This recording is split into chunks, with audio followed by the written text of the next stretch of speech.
오늘 계속해서 창세기 31장 간략하게 살펴보도록 하겠습니다. 창세기 31장은요, 분량은 많지만 55절까지 있죠. 하지만 내용은 많지 않습니다. 그래서 저희가 읽어가면서 간략하게 살펴보도록 하겠습니다. 잠깐 기도하겠습니다. 하나님 아버지, 저희가 다시 주님의 말씀 앞에 나왔습니다. 저희가 정말 주님께서 말씀을 통해서 보여주시는 이 진리를 통해 저희의 삶도 변화될 수 있도록 도와주시기 원합니다. 감사드리며 예수님의 이름으로 기도드렸습니다. 아멘. 1절, 31장 1절. 그가 라반의 아들들의 말을 들으니 이르기를 야곱이 우리 아버지의 소유를 다 빼앗고 우리 아버지의 소유로부터 이 모든 영화를 취하였다 하더라. 야곱은 하나님의 은혜로 인해서 소유가 굉장히 많이 늘어나게 되었죠. 하지만 라반의 아들들은요, 야곱이 라반의 것을 훔쳐간 것이라고 생각했습니다. 그러니까 같은 사건에 대해서 서로 다른 관점을 가지고 있는 거죠. 사실은 라반도 야곱을 통해서 복을 받았죠.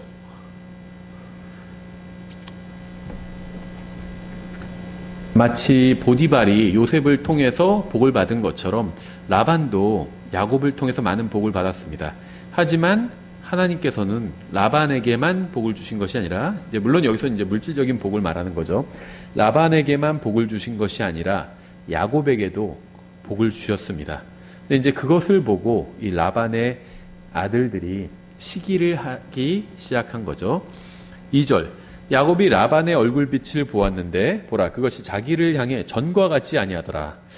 야곱과 라반은요, 처음 만났을 때 빼고는 사이가 좋았던 적이 없었습니다. 라반은 처음부터 야곱을 속였죠. 야곱을 속여서 처음부터 정말 공짜로 야곱을 부려먹었죠. 그리고 또 자기 딸들을, 이 딸들의 표현하면 팔아먹었죠. 딸들을 야곱에게 주고 또 공짜로 야곱을 그렇게 부려먹었습니다. 그래서 처음부터 야곱과 라반은 서로 사이가 좋지는 않았어요. 그런데 라반의 얼굴빛이 전과 같지 않다는 것은 둘의 관계가 더 정말 심하게 나빠졌다는 것을 의미하죠. 3절. 주께서 야곱에게 이르시되 내 조상들의 땅으로 내 친족에게로 돌아가라. 내가 너와 함께하리라 하시매. 라반은 야곱이 자신의 것을 훔쳐간다고 생각을 했습니다. 만일 계속 야곱이 라반과 함께 했다면 해를 당했을 수도 있겠죠. 하나님께서는 적절한 때에 이제 야곱을 부르셔서 라반과 분리를 하시고 또 아버지의 그 집으로 돌아가게 하시는 거죠. 4절. 야곱이 사람을 보내어 라헬과 레아를 자기 양떼가 있는 들로 부르고 그들에게 이르되, 지금 굉장히 상황이 이제 급박하게 돌아갑니다. 내가 당신들 아버지의 얼굴빛을 보는데 그것이 나를 향해 전과 같지 아니하도다. 그러나 내 아버지의 하나님께서 나와 함께 하셨느니라. 당신들도 알거니와 내가 내 힘을 다해 당신들의 아버지를 섬겼거늘. 야곱은 진심으로 라반을 섬겼습니다. 라반은 야곱을 속였지만 야곱은 라반을 진심으로 섬겼어요. 주인이 불신자라고 해서 속임수를 쓰는 것은 하나님께서 금하신 일이죠. 에베소서 6장 6절. 사람들을 기쁘게 하는 자들 같이 눈으로 섬기지 말고 그리스도의 종들로서 마음으로부터 하나님의 뜻을 행하여. 항상 주님께서 보고 계시다고 생각하고 모든 일에 진심으로 하고 또 최선을 다해야 합니다. 골로새서 3장 22절. 종들아, 육체에 따라 너희의 주인된 자들에게 모든 일에서 순종하되 사람들을 기쁘게 하는 자들 같이 눈으로 섬기지 말고 오직 하나님을 두려워하여 단일한 마음으로 하라. 항상 하나님께서는요, 종들에게는 하나님을 섬기는 것처럼 그렇게 주인을 최선을 다해서 섬겨라, 이렇게 말씀하고 있고요. 또 반대로 주인들에게는 종들에게 정해진 임금을 다 줘라, 또 억압하지 말아라, 이렇게 말씀하고 있죠. 반드시 그래서 자기가 사장이면 주인에게 하시는 말씀을, 또 자기가 일하는 직원이면 이 종들에게 하시는 말씀을 자기에게 적용해야 합니다. 7절. 당신들의 아버지가 나를 속여 내 품삯을 10번이나 바꿨노라. 그러나 하나님께서 그가 나를 해치지 못하게 하셨으며. 이 말씀을 통해서 야곱이 많이 단련되었음을 알 수 있습니다.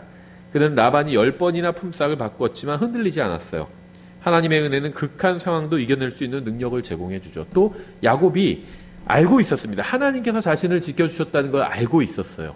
그렇죠? 그래서 아마도 참을 수 있었겠죠. 예, 계속해서 8절.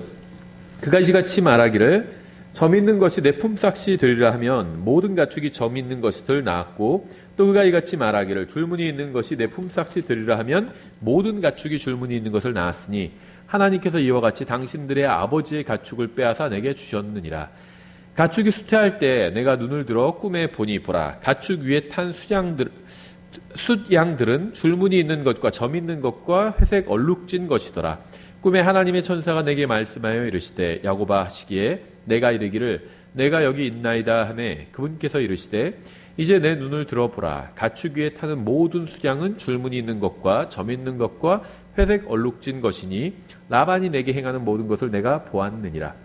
이 30장에서 야곱이 이상한 방식으로 자신의 가축을 늘린 것 같죠. 하지만 이 말씀을 통해서 우리는 하나님께서 그에게 복을 주신 것이었다는 사실을 알 수 있습니다.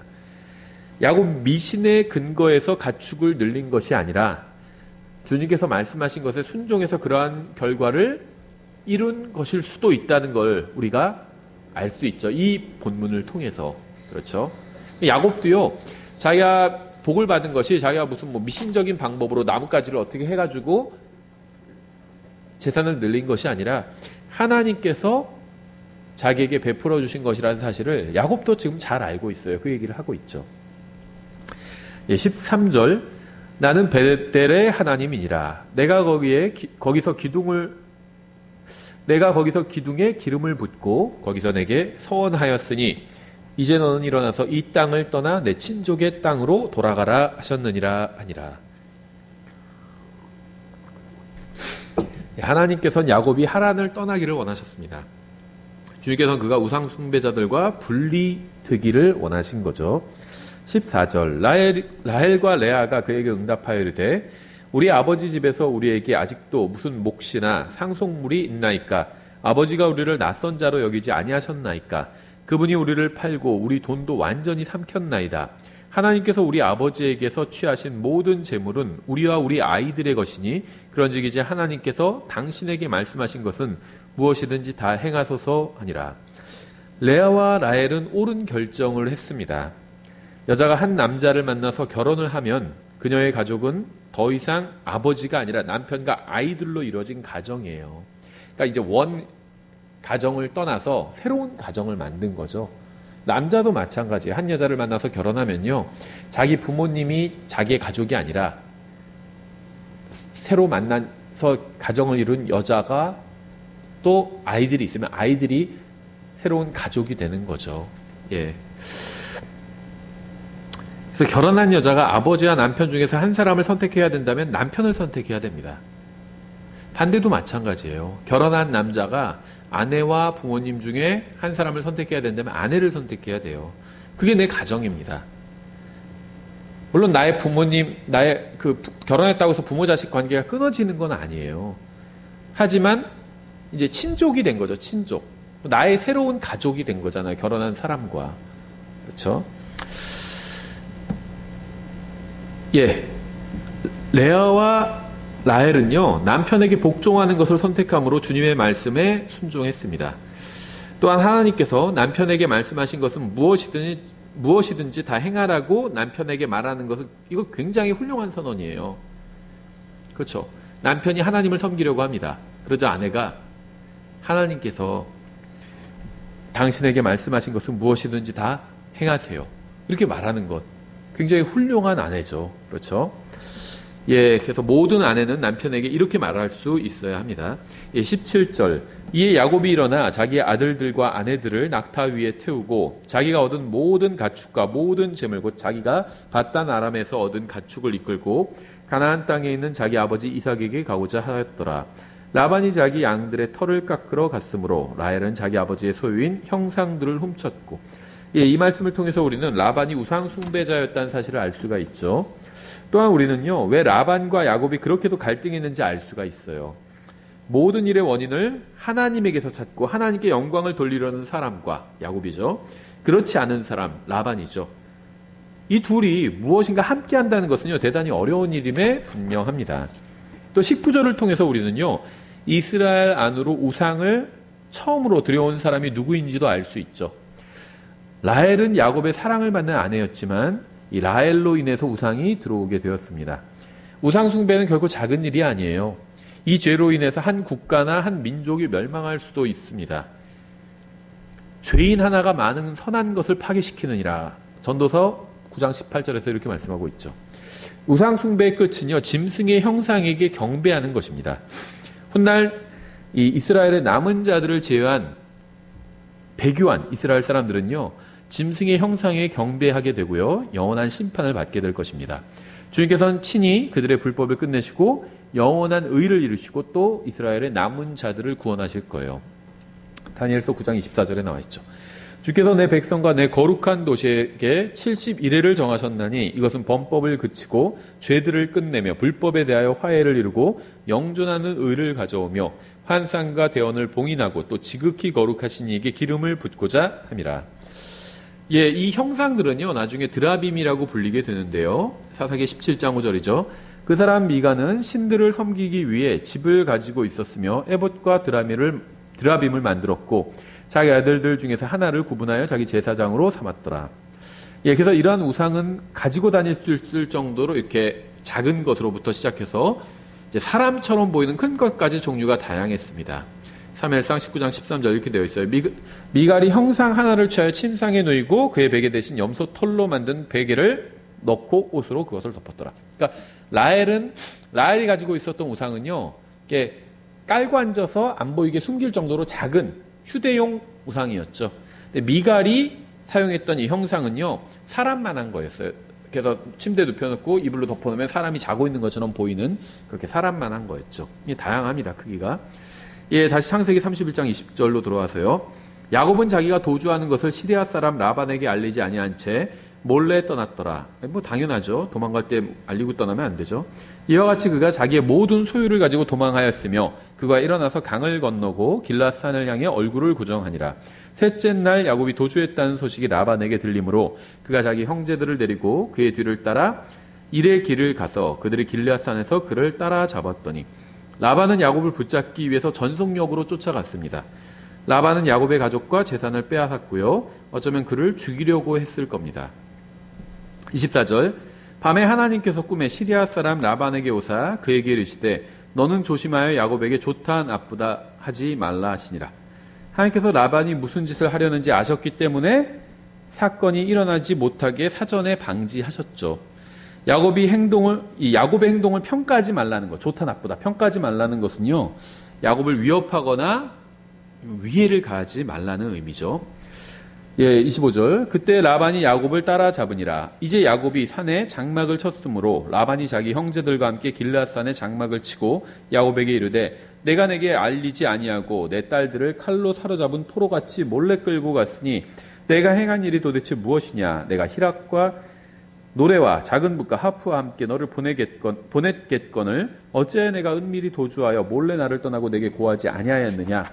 또 내가 내 아들 딸들에게 입 맞추지 못하게 하였느냐. 이제 내가 그러함으로 어리석게 행하였도다. 지금 라반은요, 교활하게 거짓말을 하고 있습니다. 만약 그의 말이 사실이라면, 이런 말이 사실이라면 주님께서 꿈을 통해서 그에게 경고를 하실 필요가 아예 없었겠죠. 거짓말하고 있는 거죠.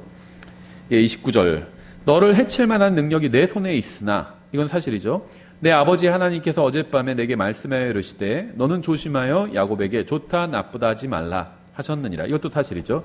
이제 내가 내 아버지 집을 심히 사모함으로 가야 할지라도 어찌하여 내 신들을 훔쳤느냐 하매, 불행하게 이것도 사실이죠. 안타깝게도 야곱이 라반에게 대답하여 이르되 내가 이르기를 혹시 외삼촌이 외삼촌의 딸들을 내게서 강제로 빼앗으리라 하고 두려워하였나이다.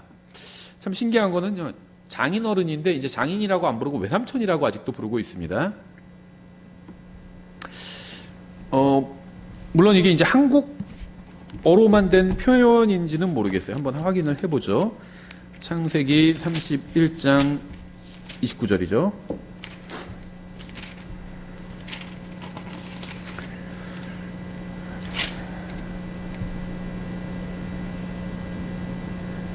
(31절이죠) 31절 대명사를 뭘로 받았나요?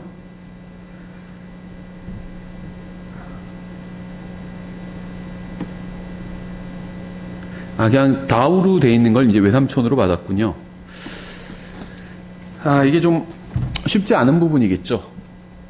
영어에서 이제 대명사로 돼 있는 걸 이제 우리말로는 이렇게, 일종의 실명사인데 이게 이제 대명사라고 볼 수도 있겠죠. 이 라반이라고 안 했기 때문에, 실명사로 안 했기 때문에. 여기서 장인이라고 번역했을 수도 있겠죠. 외삼촌이라고 번역했는데요. 그냥 당신이라고 이렇게 번역을 했으면 더 직역에 가까웠을 거라는 생각이 듭니다. 어쨌든 흠정역에서는 지금 한글 흠정역에서는 외삼촌이라는 고 받았습니다. 장인도 되고 외삼촌도 되죠. 처음 관계가 외삼촌으로 시작해서 이렇게 부른 것 같아요. 근데 장인도 되기 때문에, 왜냐면은 아내의 부인인데 계속해서 외삼촌이라고 부르는 게 조금 어색할 수도 있어요. 그래서 그냥 당신이라고 불러도 좋았을 것 같아요. 이 당신이란 표현이 이제 낮추는 말은 아니기 때문에, 우리나라 말로는 좀 이상하지만 영어로는 다우입니다. 당신에게, 당신께서 이렇게 번역해도 어색하진 않았을 것 같아요. 외삼촌은 우리 형제들, 혹시 외삼촌이 외삼촌의 딸들을 내게서 강제로 빼앗으리라 하고 두려워하였나이다. 외삼촌의 신들을 누구에게서 찾든지 그는 살지 못하리이다. 외삼촌은 우리 형제들 앞에서 외삼촌의 것이 내게 있는지 분별하시어 그것을 외삼촌에게로 가져가소서 하니 야곱은 라헬이 그것들을 도둑질한 줄을 알지 못하였더라. 야곱은 자신의 가족 중에는 라반의 우상을 훔친 자가 없다고 확신했습니다. 아마 자기가 하나님을 믿으니까 우리 가족들도 하나님 다 잘 믿을 거다, 이렇게 좀 당당하게 생각했을지도 몰라요. 또한 라반이 괜한 트집을 잡고 있다고 생각했습니다. 그래서 이 사건을 통해서 야곱과 라반은 서로를 신뢰하지 않고 있음을 보여주죠. 그들은 20년이나 함께 했지만 여전히 서로를 믿지 못하고 있어요. 라반은 야곱이 거짓말을 하고 있다고 생각했고, 야곱은 라반이 지금 거짓말을 하고 있다, 이렇게 생각한 거죠. 또한 우리는 이 말씀을 통해서요, 라헬이 야곱을 사랑했지만 신앙 문제에 있어서는 함께하지 못했다는 사실을 또 알 수 있습니다. 라헬은 야곱을 사랑했지만 야곱의 하나님은 사랑하지 않았음은 물론이고요, 아예 그분을 제대로 알지도 못했어요. 야곱 또한 라헬을 사랑했지만 그녀의 마음을 알지 못했습니다. 그녀의 믿음을 제대로 알지 못했죠. 라헬은 도둑질을 했고요, 우상 숭배를 했고 거짓말까지 했습니다. 야곱은 다시 한번 심은 대로 거둔 거죠. 33절, 라반이 야곱의 장막에 들어가고 레아의 장막에 들어가며 두 여종의 장막에 들어갔으나 그것들을 찾지 못하고, 야곱부터 의심한 것 같아요. 야곱 장막부터 들어간 거죠. 이에 레아의 장막에서 나와 라헬의 장막에 들어가니라. 이제 라헬이 그 형상들을 가져다가 낙타의 안장 속에 넣고 그것들 위에 앉으니라. 라반이 장막을 모두 뒤졌으나 그것들을 발견하지 못하매 그녀가 자기 아버지에게 이르되 내게 여인들의 관례가 임하여 내가 내 주 앞에서 일어설 수 없사오니 내 주는 불쾌히 여기지 마소서 하니라. 그가 뒤졌으나 형상들을 찾지 못하니라. 라반은 자신의 딸들이나 하녀들 중에 하나가 우상을 훔쳐갔을 거라고 생각을 했습니다. 라반이 간교한 사람이었던 것처럼 그의 딸인 라헬도 간교했어요. 아마 아버지가 간교하게 행하는 것을 많이 보고 자랐겠죠. 라반은 자신의 복의 근원인 종교를 도둑맞았다고 생각했어요. 마찬가지로 라헬은 아버지의 부의 근원인 아버지의 종교를 자기가 훔쳐간다고 생각했습니다. 이 부의 근원을 훔쳐가니까 우리 집도 잘 될 거다, 이렇게 생각하고 훔쳐갔겠죠. 계속해서 36절, 야곱이 노하여 라반을 나무라며 라반에게 응답하여 이르되 내 범법이 무엇이니까 내 죄가 무엇이기에 외삼촌께서 이같이 분개하여 내 뒤를 따라오셨나이까. 외삼촌께서 내 모든 물건을 뒤지셨으나 외삼촌의 모든 집안 물건 중에서 무엇을 찾았나이까. 여기 나의 형제들과 외삼촌의 형제들 앞에 그것을 세워두고 이로써 그들이 우리 둘 사이에 판단하게 하소서. 그러니까 형제라는 것이요, 이제 그 친족 남자를 말하는 거죠. 내가 이 20년을 외삼촌과 함께 하였거니와 외삼촌의 암양이나 암염소들이 낙태하지 아니하였고 또 외삼촌의 양떼의 숫양들을 내가 먹지 아니하였으며 짐승에게 물려 찢긴 것은 외삼촌에게로 가져가지 아니하고 내가 그것에 손실을 당하였으며 낮에 도둑을 맞았든지 밤에 도둑을 맞았든지 외삼촌께서 내 손에서 그것을 요구하셨나이다. 내가 이와 같았으니 곧 낮에는 갈증이 밤에는 서리가 나를 쇠약하게 하고 내 눈에서 잠이 떠났나이다. 예, 야곱은 주님께서 자신을 지켜주신 것을 신뢰하고요. 라반에게 그동안에 이제 불합리했던 일들을 말했습니다. 야곱은 이제 자신이 라반을 완전히 떠날 수 있다는 확신을 한 것으로 보여요. 야곱의 진술에 따르면 야곱은 정말 성실하게 라반의 가축을 돌봤습니다. 사실 이 야곱의 말처럼 라반은 야곱으로 인해서 손해를 당한 것이 없었죠.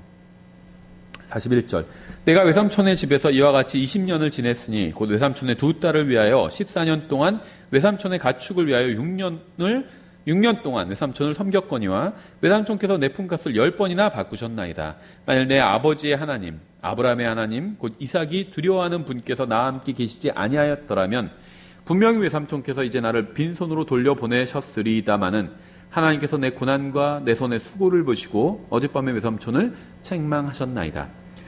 예, 야곱은 잔꾀가 많은 사람이었습니다. 그는 영적인 것을 추구하긴 했지만 육신적인 방법으로 그것을 이루려고 했죠. 결국 그는 심은 대로 거두어 형을 피해 쫓기는 자가 되었죠. 하지만 언제나 도망친다고 해서 문제가 해결되지 않죠. 야곱은 라반을 만나서 많은 부를 얻기도 했지만 고생도 굉장히 많이 했죠. 야곱은 아버지를 속였고 장인에게 속았습니다. 야곱은 동생이었지만 자신이 형이라고 거짓말을 했고요. 동생인 라헬을 원했지만 속임수에 넘어가서 언니인 레아를 아내로 맞았습니다. 야곱은 심은 대로 거뒀습니다. 예, 계속해서 43절 라반이 야곱에게 응답하여 이르되 이 딸들은 내 딸들이요 이 아이들은 내 아이들이요 이 가축들은 내 가축들이요 내가 보는 모든 것은 내 것이니라. 이날 내가 내 딸들이나 그들이 낳은 아이들에게 무슨 일을 할 수 있으랴. 그러므로 너는 이제 오라. 우리 곧 나와 내가 언약을 맺어 그것이 나와 너 사이에 증거가 되게 하리라 하매 야곱이 돌을 가져다가 기둥으로 세우고 또 자기 형제들에게 말하여 돌을 모으라 하니 그들이 돌을 취하여 무더기들을 만들매 그들이 거기서 무더기 위에서 먹으니라. 라반은 그 무더기를 여갈사 두다라 불렀으나 야곱은 그것을 갈렛이라 불렀더라. 라반이 말하기를 이날 이 무더기가 나와 너 사이에 증거가 되느니라 하였으므로 그것의 이름을 갈렛이라 하였으니 또 미스바라 하였더라. 이는 그가 이르기를 우리가 서로 떠나 있을 때 주께서 나와 너 사이에 살펴보기를 원하노니 내가 내 딸들을 괴롭히거나 내 딸들 외 다른 아내들을 취하면 사람은 우리와 함께하지 아니한다 해도 보라. 하나님께서 너와 너 사이에 증거가 되시느니라 하였기 때문이더라. 라반이 또 야곱에게 이르되 내가 나와 너 사이에 쌓아둔 이 무더기를 보라. 또 이 기둥을 보라. 이 무더기가 증거가 되고 이 기둥이 증거가 되기를 원하노니 이로써 내가 이 무더기를 넘어 내게로 가서 해치지 아니할 것이요 내가 이 무더기와 이 기둥을 넘어 내게로 와서 해치지 아니할 것이라. 아브라함의 하나님 나홀의 하나님 그들의 아버지의 하나님께서 우리 사이에 하시기를 원하노라 하매 야곱이 자기 아버지 이삭이 두려워하는 분을 두고 맹세하였으며 그때 야곱이 산에서 희생물을 드리고 자기 형제들을 불러 빵을 먹게 하니 그들이 빵을 먹고 산에서 온 밤을 지내니라. 라반이 아침에 일찍 일어나 자기 아들 딸들에게 입 맞추며 그들을 축복하고 떠나 자기 처소로 돌아갔더라. 예, 하나님께서는 야곱을 라반으로부터 보호해주셨고요. 이제는 라반을 떠나서 아버지에게로 돌아가게 하셨습니다. 야곱과 라반은 서로 해치지 않기로 약속하고 헤어졌죠. 예, 우리는 라반을 통해서요, 입으로만 자신이 그리스도인이라고 고백하는 사람의 전형적인 모습을 볼 수 있습니다. 라반이 아침에 일찍 일어났다 이렇게 되어 있는데요. 라반은 부지런했어요. 교회에서 열심히 신앙생활을 하는 것 같지만 실상은 믿음이 아닌 인간적인 열정으로만 가득한 경우가 굉장히 많죠. 어떻게 구분할 수 있을까요? 하나님의 말씀대로 하면 믿음이에요. 네, 말씀대로 하지 않고 말씀에 반대되는 것을 열심히 하면 그거는 그냥 열정인 거죠. 또 자기 아들 딸들에게 입맞췄다 이렇게 되어 있는데요. 라반은 겉으로는 하나님의 백성에게 친절을 베풀었습니다. 하지만 그는 야곱을 진실한 마음으로 대하지는 않았죠. 또 그들을 축복하고 이렇게 되어 있는데요. 라반은 하나님의 사람들을 축복했습니다. 그는 야곱을 해하려고 했지만 겉으로는 그를 축복하는 척했죠. 그래서 겉으로는 호의를 보여줄 수도 있어요. 믿지 않는 사람도 그럴 수 있다는 겁니다. 또 라반은 떠나갔더라 이렇게 되어 있는데요. 라반은 결코 야곱과 함께할 수가 없었습니다. 하나님의 사람과 우상 숭배자는 결코 동행할 수가 없죠. 또 그는 자기 처소로 돌아갔더라 이렇게 되어 있는데요. 라반은 결국 자기 처소로 돌아갔습니다. 라반처럼 잠깐 신앙에 관심을 갖다가 결국 세상으로 돌아가 버리는 사람들이 교회도 굉장히 많이 있어요. 그렇죠? 그럼 그걸 어떻게 해야 되느냐? 우리가 뭐 그걸 가려내야 되느냐 그럴 필요는 없습니다. 우리가 그들에게 야곱이 그랬던 것처럼 진실한 마음으로 대해주면 됩니다. 그렇죠. 가려내는 건 하나님께서 하실 거예요. 예, 우리는 누구에게 다른 믿는 형제 자매에게 대하는 것이나 아니면 이 세상 사람에게 대하는 것이나 교회에 있는 세상 사람에게 대하는 것이나 누구에게나 다 진실하게 대하면 됩니다. 그렇죠. 예, 이렇게 해서 간략하게 31장을 마쳤습니다.